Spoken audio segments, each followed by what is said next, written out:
Halifax, Nova Scotia has tabled its final books for fiscal 2017-18, posting a net surplus of $120 million, even after nearly $479 million in extra spending. The province said Thursday it had registered a surplus of $230 million, but ended up in the net position after putting a one-time payment of $110 million toward the debt of the new Halifax Convention Centre. Nova Scotia Finance Minister Karen Casey said the surplus and extra spending was mainly possible because of higher tax revenue and an offshore petroleum royalties award and equalization from Ottawa. Andrew Vaughan, the Canadian Press. Finance Minister Karen Casey said the surplus and extra spending was mainly possible because of higher tax revenue and an offshore petroleum royalties award and equalization from Ottawa.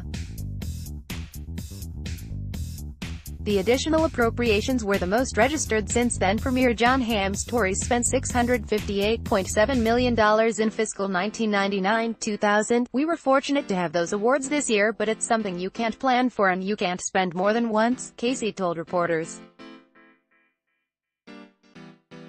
Article continued below. The biggest extra costs included $82 million for the remediation of the Boat Harbor effluent lagoons in Pictou County and nearly $73 million for a trust fund aimed at expanding rural internet service.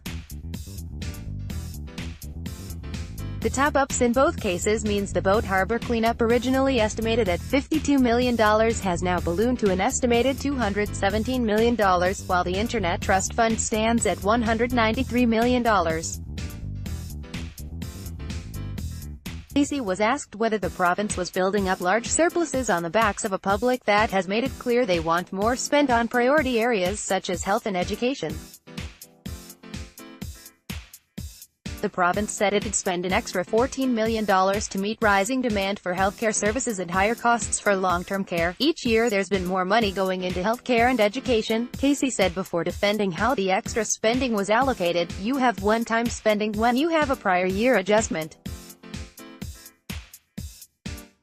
It would be irresponsible to develop a program that you could only fund for 1 year, because the next year you might not have that positive prior year adjustment." The latest figures indicated the province's net debt at the end of the year was about $15 billion, although the net debt to GDP ratio for 2017-18 was down 1.2 percentage points from the previous year at 34.6%.